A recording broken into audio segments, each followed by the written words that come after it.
a drama about the inspirational woman behind Veuve Clicquot. Let's talk about Widow Clicquot. Cheers.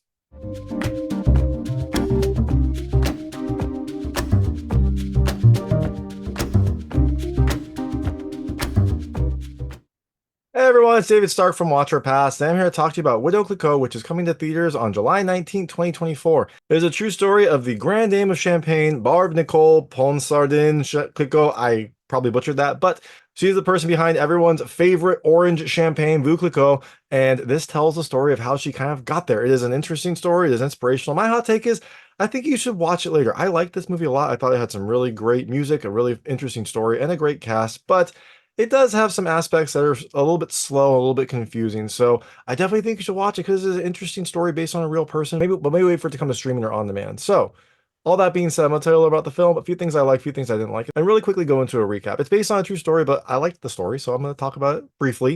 If you don't want to know what happens in this movie, I would turn off when I get to the ending section. Before that, though, I'll keep it vague. I'll keep it spoiler free. I'll let you know when I get to those spoilers. So Widow Clicquot is about Barbe-Nicole Ponsardin Clicquot, who very early in her life lost her husband François, and so this caused a bit of tension because Barb had some really interesting ideas about champagne. She had, learned from her husband, but then she had developed her own thoughts and theories about making champagne.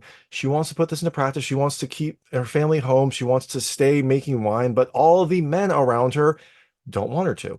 So this is a story about how she was able to like deal with her grief, but also slowly try to revolutionize the champagne industry, an industry that is both very traditional and also very male dominated at the time.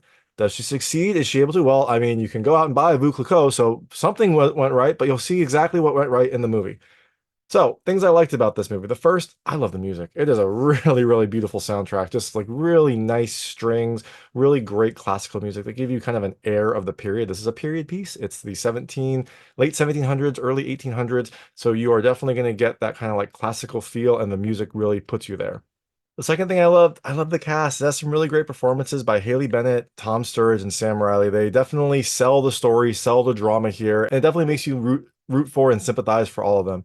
And the last thing I love the storytelling. I did like the way it presented the story, although you'll see in the things I didn't love, it made it a little bit confusing, but you kind of cut between past and present. So as you are seeing Barb Clicquot's like life now that she has lost her husband and kind of dealing with what's going on, you get flashbacks of what life was like before and some of the reasons that she is doing the things that she's doing. So, all that being said, things I didn't love as much about this film. The first, it's slow, and I'm okay with slow. Slow is fine, but this movie it proceeds at a very slow pace. I mean, part of that is because Barb is finding herself. Part of that is it's kind of trying to tell you the story piecemeal, but it does make for a slower progressing film, which is fine. It just means that this film feels a little bit longer. The second thing I didn't love as much, it's a slightly confusing story due to the storytelling. I remember I just said I liked the storytelling. So this is definitely one of those like, I am off here, but the storytelling made it a little bit confusing in some parts because you don't get a full picture of like what happened between Barb and Francois and what happened with Francois and why he is no longer here. Some of the things that happen are kind of tough to place. You don't really get a full picture until more towards the end of the movie where you see what really happened to Francois and kind of like where his ideas and Barb's ideas kind of diverged. So throughout the film, you're like seeing these flashbacks that are a little bit tough to kind of place, a little bit tough to kind of like get a full picture of. And so I liked the way it told the story. It made me need to watch it like twice to really get a better understanding of the whole movie, which is fine. It's a good movie, but it did kind of lead to some confusion at the start. And the last thing I didn't love as much, I wanted a little bit more information. You get a sense of some of the things that the Widow Clicquot did to kind of revolutionize the industry, but you kind of get them in little spurts here and there in the film, which is fine. You get them in the context of the movie, but I didn't get a I would like to have a better understanding of like what she did, like the things that she revolutionized, the things that she did that are like even relevant today. And so it would have been nice to have a little bit more information either in the movie, just like a better description of what she was actually doing, or like something at the end. There was some information at the end, but it didn't go into specifics. And I'm just more of a specifics person. But again, another minor point. All that being said, I did like Widow Clicquot. I think it's a good movie, so I definitely think you should check it out. Eventually, wait for it to come to streaming or on demand. But if you do see it in theaters, let me know what you think. Let me know what you liked and didn't like. I would love to hear it. And I'm going to really quickly go into the ending right now. So if you don't know what happens in this movie, I would turn it off because there will be spoilers. So like I said, Widow Clicquot starts with the death of Barb's husband, Francois. He was the kind of his family owned the Clicquot, I guess, vineyards, chateau, maybe. I'm not 100% sure what it's called, but they owned this and they were making champagne. And Francois had these really intense, interesting ideas. Part of them maybe fueled by some sort of mental condition he had, but he would sing to the grapes. He had all these theories about what he should do with the wine and how he should change it and things like that. And Barb was his wife and equal, actually. It's really interesting. Their relationship is awesome to see because it's like it's the 1800s. This is not like a normal relationship for the time, but Francois definitely treated her like an equal. He like taught her about the wine. He wanted her input on things. He wanted her to like help and be involved. And so it was really lovely to see their relationship when it was good.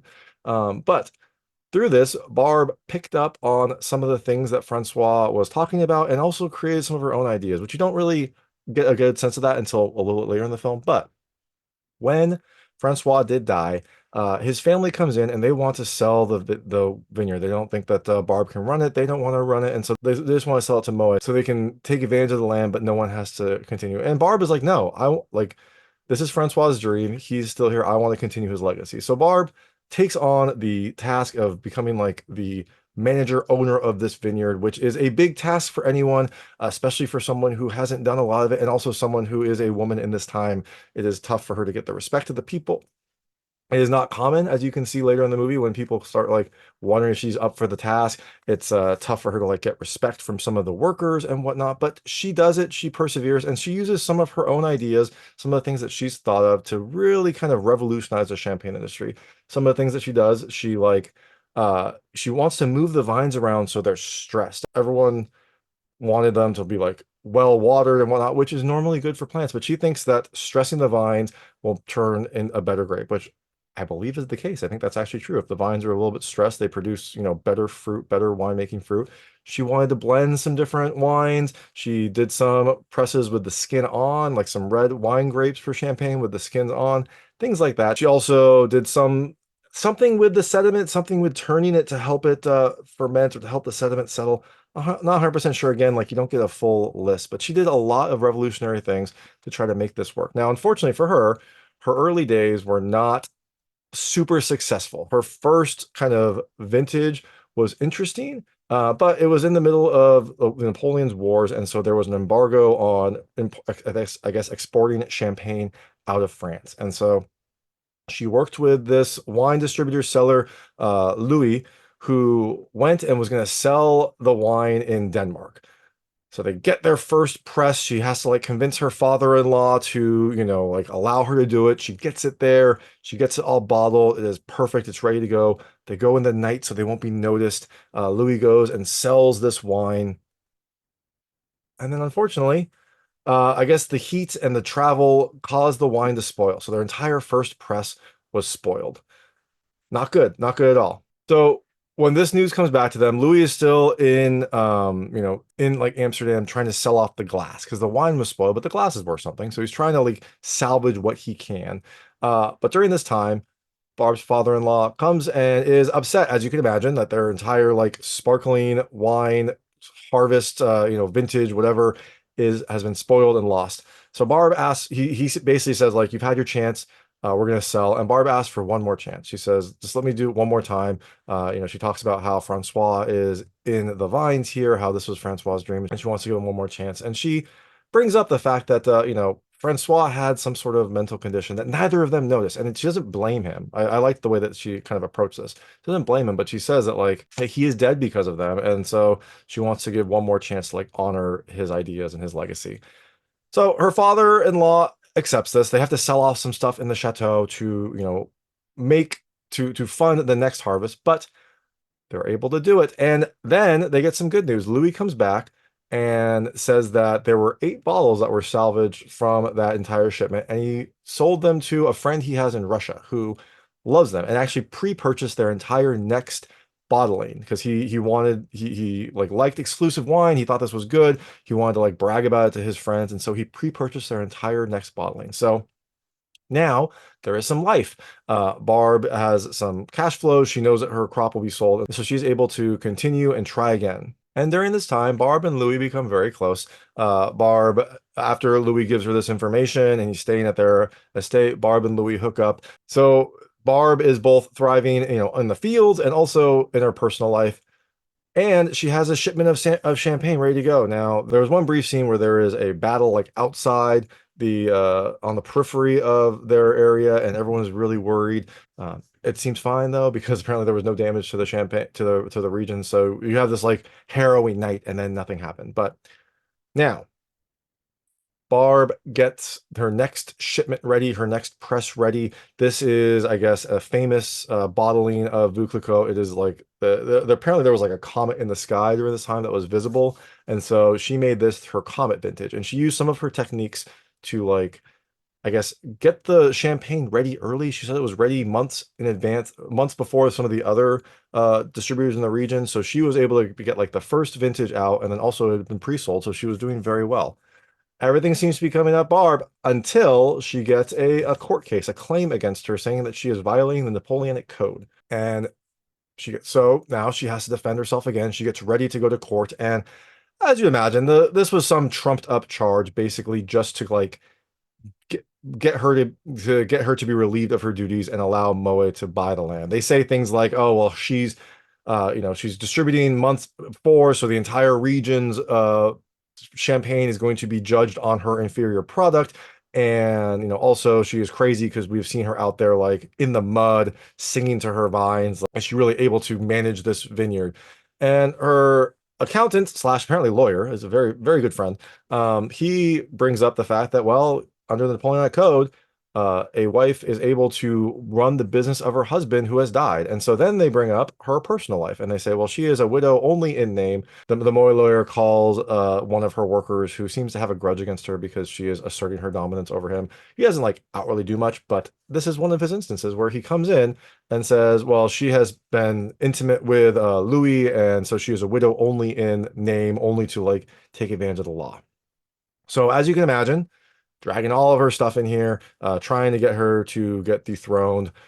So then they ask her basically like, "Are you remain a widow just to avoid the law?" And she like testifies for herself. She says like, no, she loved Francois, she loved Louis. Like Francois still is in the vineyard. He's still in the vines. He's still in the estate. This is still his legacy, and she wants to like make that happen. But it's complicated. She's a full person. She's not like just a widow. She's not this. She's not just a woman. She is many, many things. So it's a very unconventional statement. But then Louis comes and testifies as well, which was interesting. Like I liked when Louis showed up, but I did kind of want her to be able to like testify on her own and kind of win this case on her own. Probably unrealistic for the time. Probably something that wouldn't have happened. So Louis shows up. And he comes and basically says like, understanding that I would run the vineyard with you by my side, would you marry me? And I think he knows the answer to this. He is definitely setting this up for like theater. And Barb says no. Um, and then they kind of look at each other and you can see them like, like smile at each other. So I think he knew what she was going to say.